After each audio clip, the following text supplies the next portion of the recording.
Okay, Stef. So I see you all the time every year at the annual conference of the International Transportation Economics Association. Have you attended all the conferences from the beginning? I think I attended almost all conferences, and I don't know of any that I did not attend, because I think it's always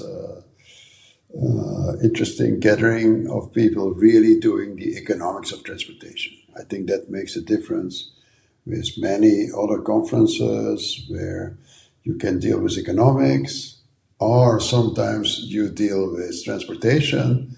But then those who deal with transportation, economics is almost really like it's one of the topics. But while idea is really economics of transportation, and that's what I like.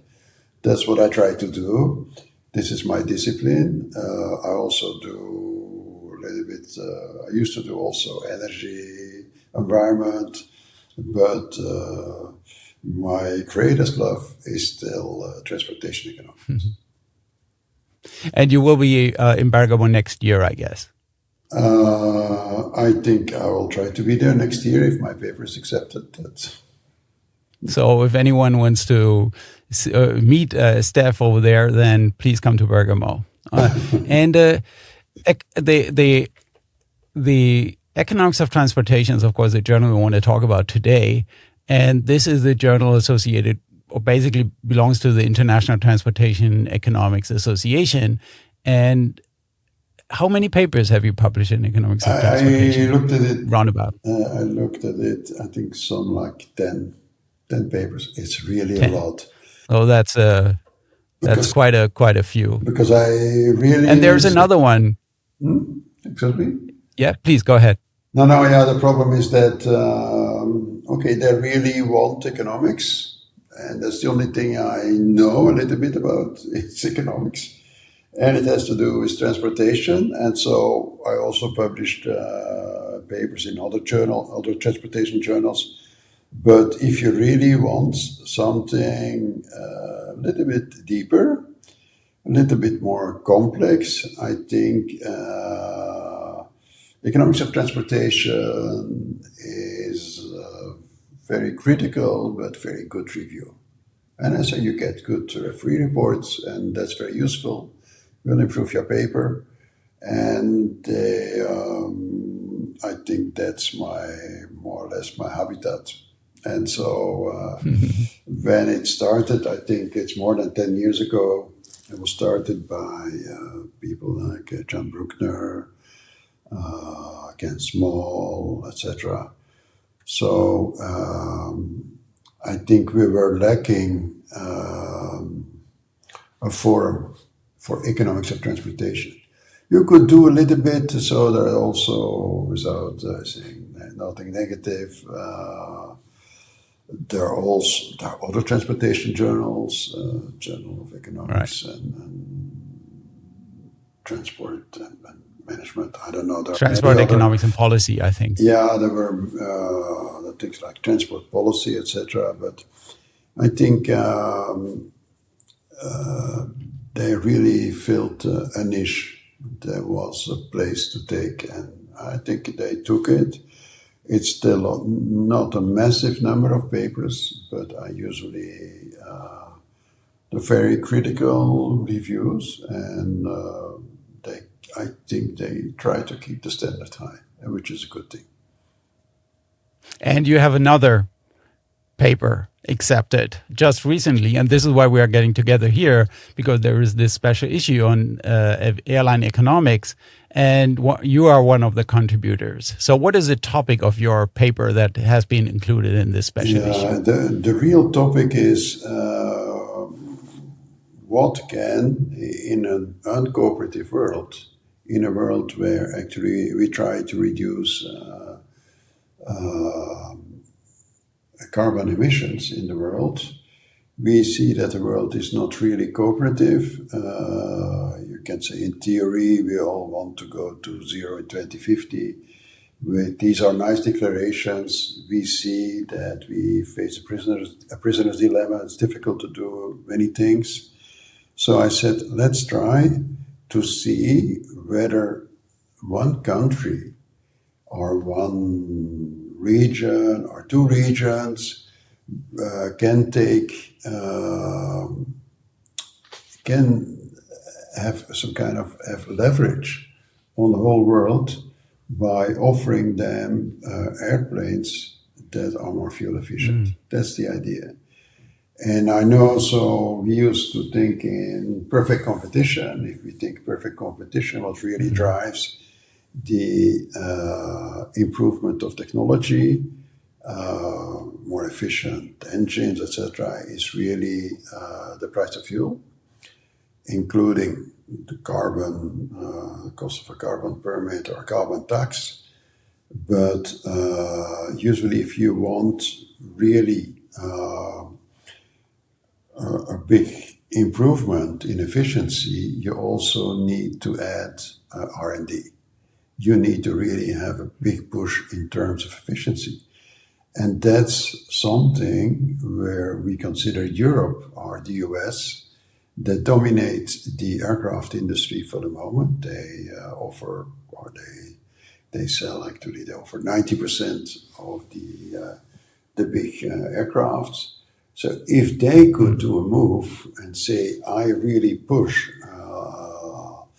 fuel efficiency by having a lot more R&D put into this area, that will not only benefit, that will only reduce the climate damage for them, but given that these planes will be used also in the rest of the world, it can also reduce their damage to a large extent, because the problem is worldwide. And if you can offer an engine or something that improves a lot of efficiency in the whole world, it will benefit all nations. And so that was actually the start. It was just some kind of intuition. You say, yeah, I think there must be something there. Okay, let's try to explore it. That was a start. And then I had a good PhD student. I said, okay, let's do this. Actually, it was after his PhD. Let's do this. And that was the start of the paper. So trying to see whether, and I think an extra effort in terms of R&D by actually, let's call them Boeing and Airbus, whether that could make a difference for the world. And of course, and I think one of the really important, I think special features of the paper is that you do not only capture R&D of airlines, but also the R&D of aircraft manufacturers, but you put it in a competitive environment. So there is this duopoly, and I think this is something that I think when you think about aviation climate policies may not so obvious and may not be so obvious, but I think in the context that you have just explained, I think it makes sense. So I think that's very interesting. We know from the IO and environment literature, which I studied maybe 25 years ago. Let's say you can, if you have a duopoly or a few competitors, whenever you can make your product more fuel efficient, you have an extra selling argument on the market.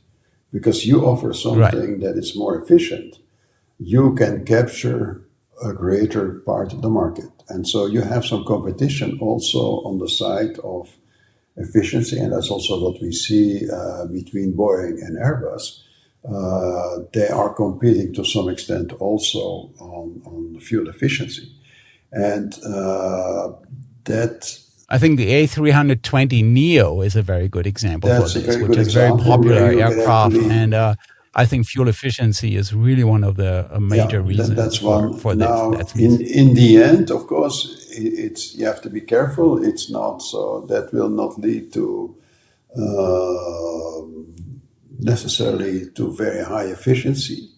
The reason is that, of course, the clients say, you can offer me, it's very nice that you offer me an aircraft that is more efficient. But if it's cost me much more, then I will trade off the extra cost with my fuel cost savings. And the fuel cost savings depend to a large extent on what is the carbon tax, what is the permit, what are they, etc., etc. So it still depends on the price of fuel. So the importance of efficiency depends on the price of fuel. And so there is some kind of interaction, which is complex, because the price of fuel is decided by different countries in the world. And it's only actually two blocks, it's the EU and the US that for the moment still dominate the aircraft industry. They can have an extra instrument. They can actually invest in R&D, and that can make a difference. So that's actually the story of the paper is actually just some intuition where you try to see, let's take electric cars. If China steps in and say, here's a cheap electric car, that's really a game changer for climate in the whole world. Right. And so we could see something, I was hoping to see something similar from the side of the aircraft manufacturers, but it's not that simple. And it's still very difficult to come up with something that is more fuel efficient or is an aircraft that is electric. We're still very far from there, but you can still do some things. Okay. So what would you say now, capturing the oligopolistic market? I mean, with oligopolies, we know that there is some markup issues always, which make things more expensive. That, of course, could have some effect on passenger demand and then also the climate impact of aviation, of course. But capturing now the competition among aircraft manufacturers, how does it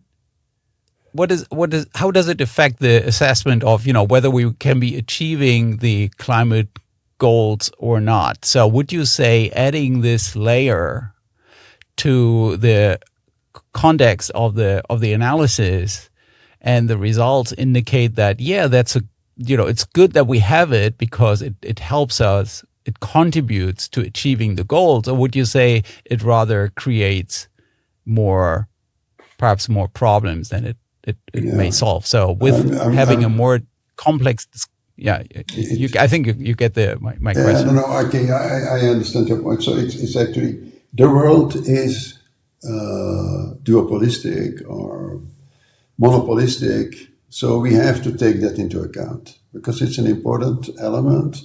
It would be easy to say that Europe says, okay, Airbus, you have to reduce emissions by 20%. That's it, and we'll give you a big subsidy to do it. It's not that simple because, first of all, it will be costly. Okay, we can do it.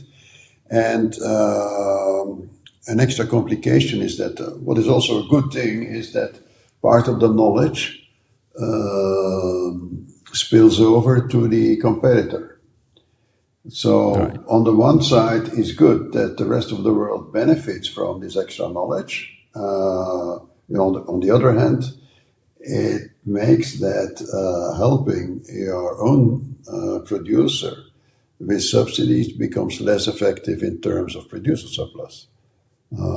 So it's kind of what you're saying. There will be like a race, not a race for more subsidy, but an equilibrium. Of course, there will be.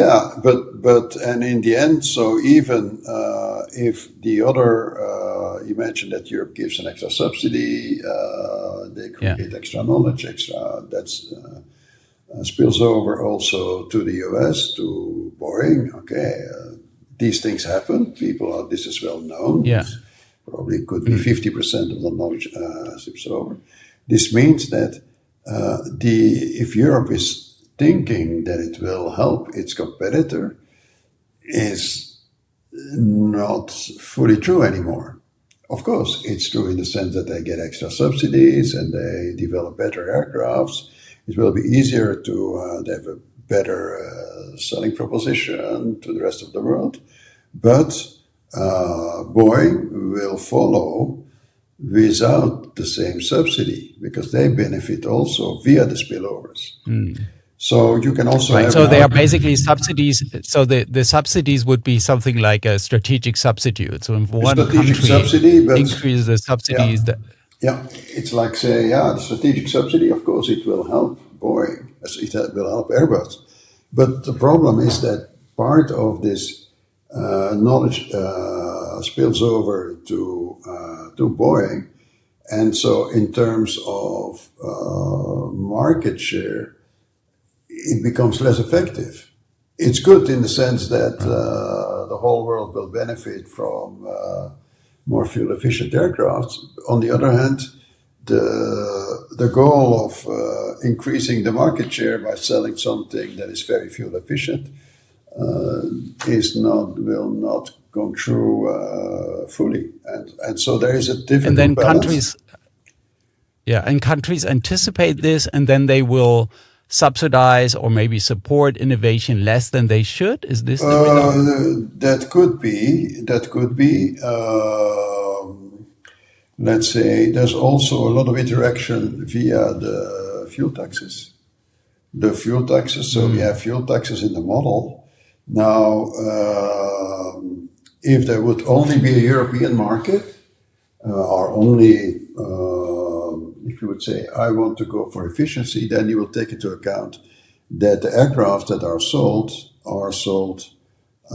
at prices above the marginal cost.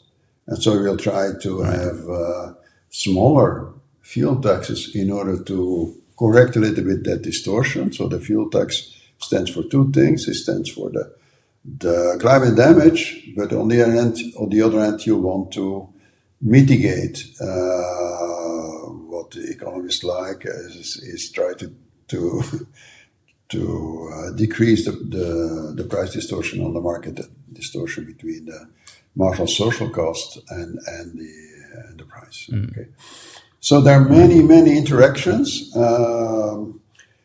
which makes the game or the model rather complex, and much more complex than I did anticipate. I said, okay, we just give a high subsidy and it will roll out, and we'll see beautiful results, and we see a lot of efficiency coming. That's not necessarily true, because strategic interactions between different countries.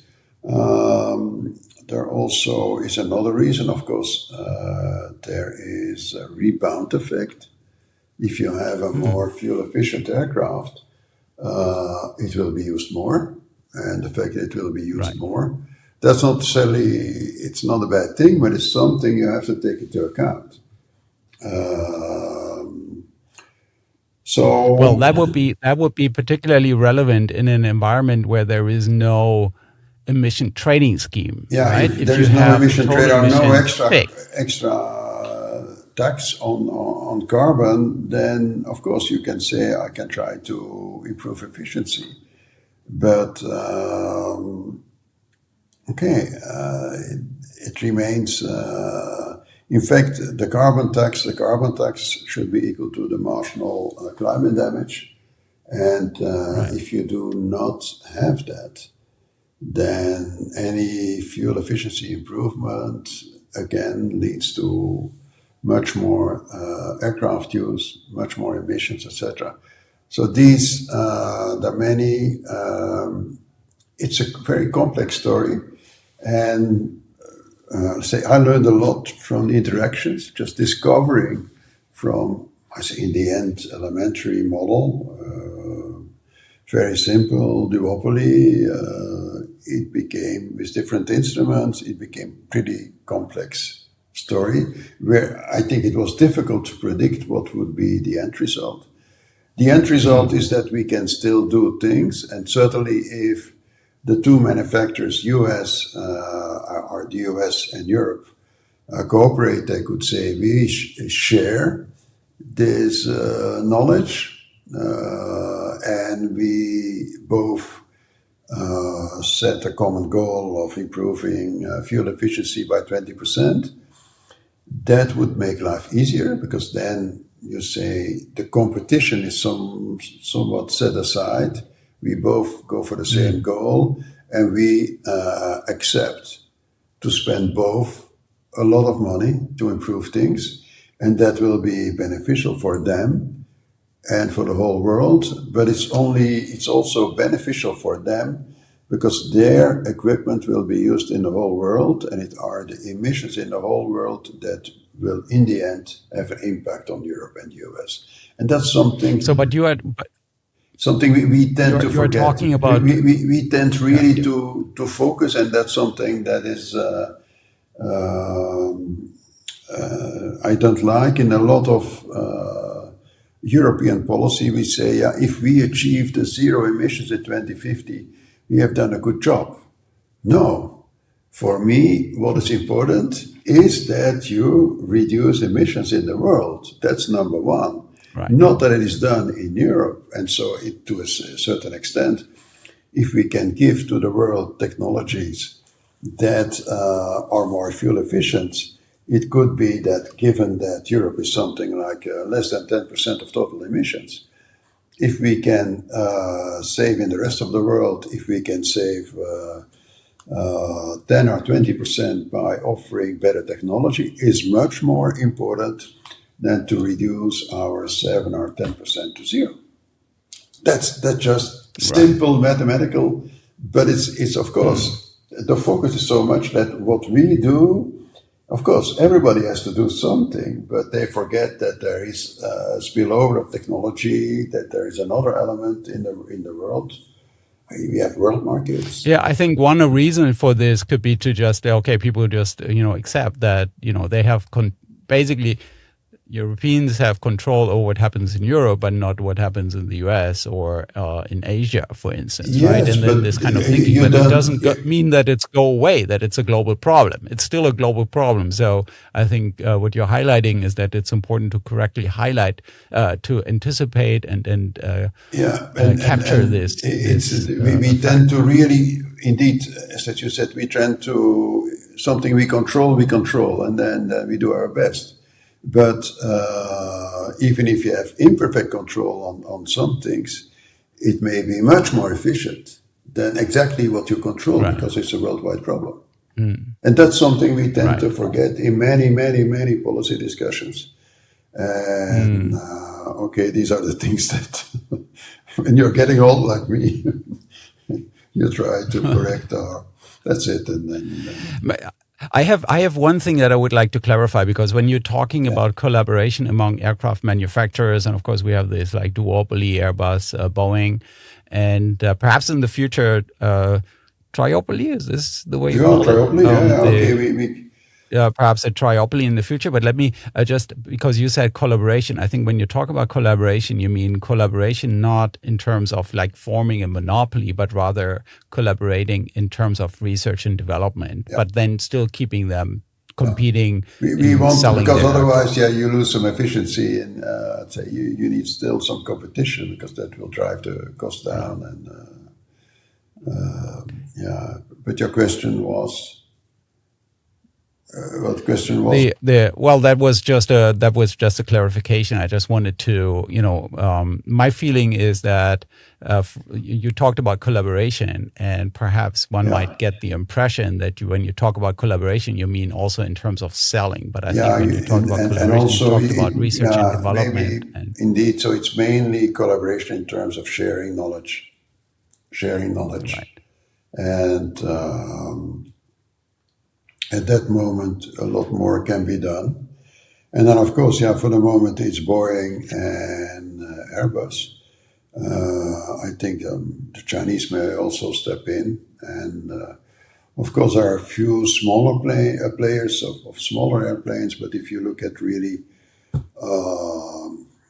let's say, airplanes for more than 100 passengers, long range, that's the really big market. There we may have COMAC coming in. But COMAC has been announced since a long time. But so their entrance into the market has been delayed a little bit. And I think if you see the latest events, certainly the problems of Boeing have shown that manufacturing of aircraft is really very specialized business, complex business, and it's difficult for the moment. There are two main competitors. It's difficult to enter that market. It's a comic aircraft of this, I would say, of the A320 type, but I'm not 100% sure. I actually flying in China.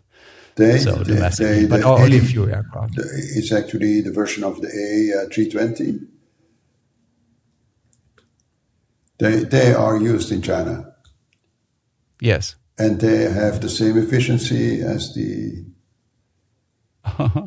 Now you ask me a question. Yeah, no, because it's not yet... they are...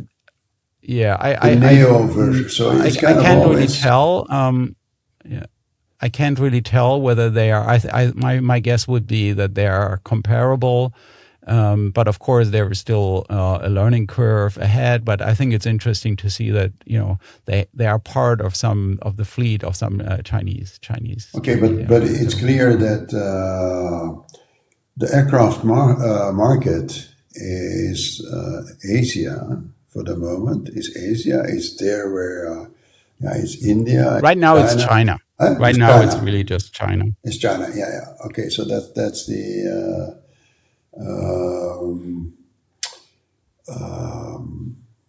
yeah. So there and okay, which is a big market, right? I mean, it's a very big market. It's very big market, sure. That's a big market, yeah. But I looked at that, but I couldn't. So. My data still told me that it's 90% is still Boeing and Airbus, but that can change, huh? Yeah, Western parts, right? I think they are still using quite a bit of Western parts. That's true. Okay, but let me get back to the policy lesson. So you mentioned this collaboration across aircraft manufacturers in research and development. I guess this is one lesson. Is this like the main lesson, or are there other policy lessons that can be derived from your analysis? That's one lesson.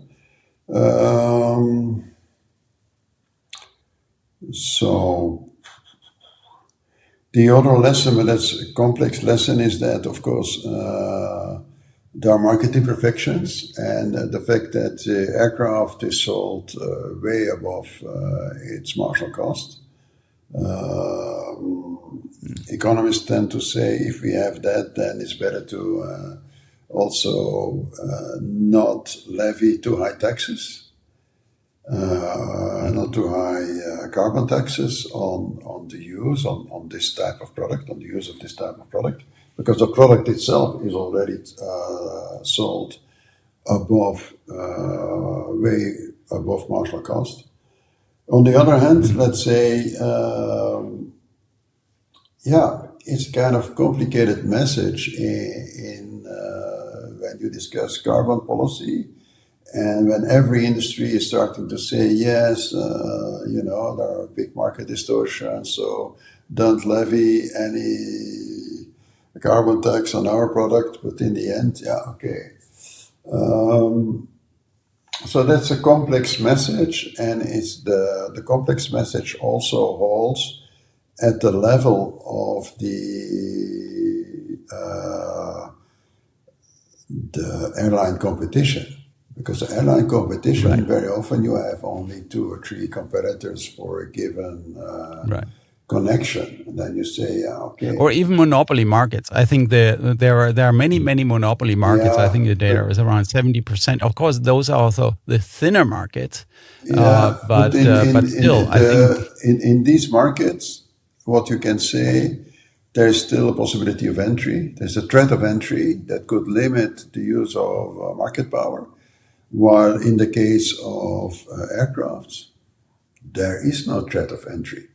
Yeah, maybe COMAC, okay, but that's a very long game. So that's a difference that makes that the market inefficiency on the side of the aircraft producers is kind of more long-standing, is let's say maybe more important. I don't know. I see. So these are that's a second lesson I take away.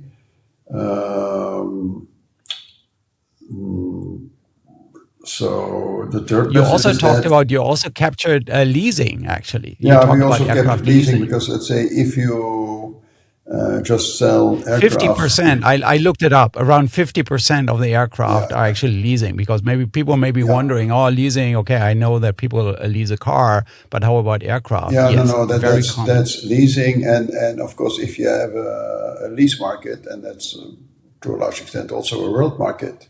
If you have a lease market, there's only one price of aircrafts. If you don't have a lease market and you say, I sell aircrafts to, I don't know, India, and they are only used in India, then there is another, let's say, negotiation, another strategic element coming in. That is that India can say, yeah, I have to bargain with the two producers what could be the price of the aircrafts. And what India can do is say, I'm going to use a very high tax on, they cannot tax aircraft, but they can tax the use of aircraft. They can put a very high carbon tax.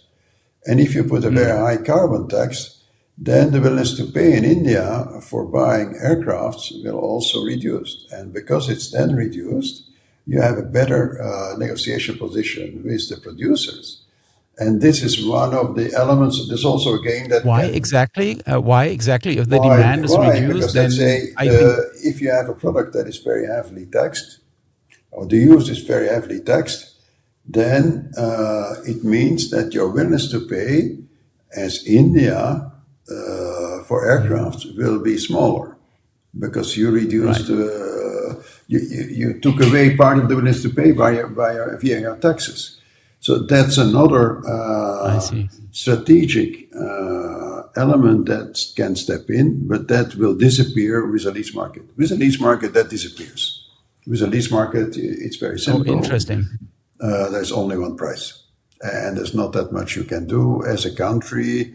Of course, as a country, you can increase carbon tax, etc., but that will not affect the lease market on the world level because you're Can you only. perhaps just explain why there is only one price in the lease market? Let's say why? Because there's only one price. Why there's only one price? Okay. Of course, there will be one price for Boeing and one price for Airbus, but there will only be one price in the world. So an Airbus 320, you can lease it for using in the US, you can lease it for using in India. The prices of fuel will be different in the two countries, but there will be only one price. Otherwise, let's say if on the lease market for the US it's smaller, then there will be immediately some kind of market arbitrage that makes there's only one price.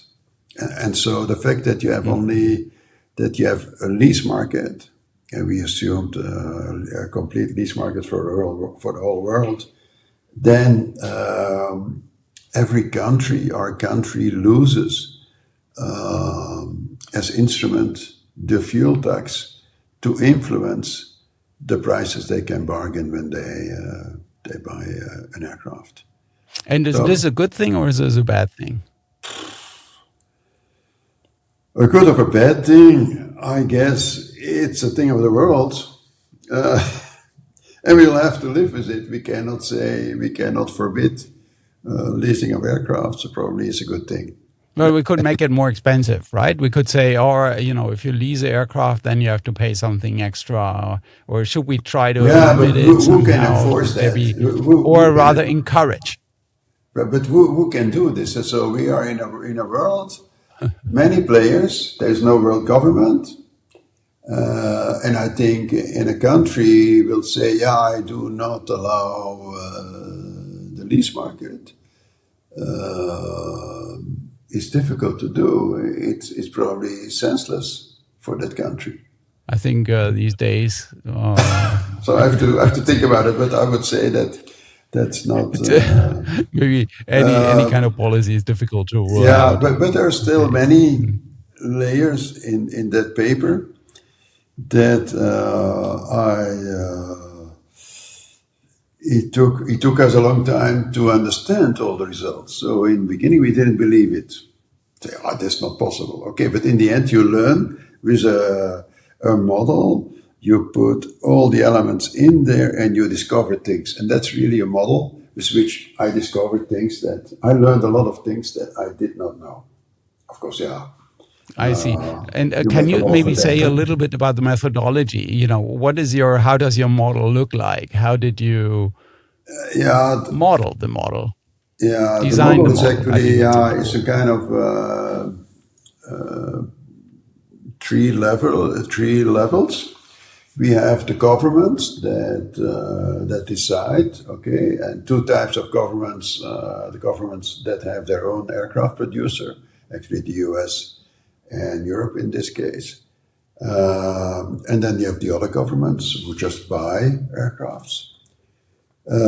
Then we have the manufacturers, two manufacturers, and then we have the users of aircraft, airlines. So for airlines, we just assume perfect competition because we said that. Let's make things simple enough so that we can solve it. Right. And then, of course, we have a duopolist. We have two governments. Or each of these governments, two governments control their aircraft producer. So it's a game. They will, to a large extent, set the instruments that will determine the behavior of the aircraft producers. The aircraft producers, as such, will again have. They will also play a net game. And then in the end, each of these Boeing, Airbus, they will sell to the different countries. So it's kind of in three layers. And you can solve it algebraically, numerically. We kept things simple enough so that we could still understand what's going on. You can build more complex models, but then the risk is that you lose in terms of insight. And and okay, that's the way we did it. I think there's a way to improve. There's a way to do much better than we did. But I did, to my surprise, I did not find. Of course, there are models in literature, nice papers that model the competition between Boeing and Airbus. Okay, these are well known. But what is missing is to add the level of the government, and the level of the government is interesting because they also have this climate externality coming in. Right. And so that was actually the structure is, I would say mathematically you can solve it. It's not too complex, but it's hard to understand what's really going on. What is the end result? One of the things. And I think something you always do is having is calibrated simulations. Yeah, right? I we think this use is a lot of a calibrated models landmark perhaps of. because I'm not. I was more raised like a theorist. I never. So I came from a time where there was no cross-section data. I was actually more like, we had some kind of time series, and then they said, yeah, this cyclometrics is not very interesting. So yeah, I studied, let's say, in the 70s. Huh? So things have changed a lot. And so unfortunately, I'm more like building small models and try to calibrate them with the data we have around. Okay, and the rest is for other people. So better people that Great. That's the way it goes. Yeah, I think that sounds very interesting. Would you say that this collaboration in terms of research collaboration is really like the main takeaway in terms of policy? That's Lessons research. from your analysis? It's really takeaway, and also simply the idea that a nation or a country can make a difference for the world by developing things that are more more efficient, more carbon efficient, and to export that to the world. I think it's something so important, and you can say it holds for electric cars, it holds for wind power, it holds for photovoltaics, it holds for aircrafts, and that's crucial in a world, if we think about development, is we influence the whole world, and certainly in the case of climate, it's a world externality at the world level. So you need to think about that, not only think about your own emissions. Okay, very simple. Not just only emissions. I think something that is really quite important driving policies today is not just the own emissions, but rather the local industry, right? I think we have a lot of technologies, green technologies waiting to be used, but then they get taxed quite substantially, and that makes it, of course, much less attractive. And why is that? This is to protect the local industry, right? There's some industry policy. Yeah, of course. Yeah, no, but I think this is going beyond. Yeah. But that's protection it's a problem of all times. Huh? So, but here,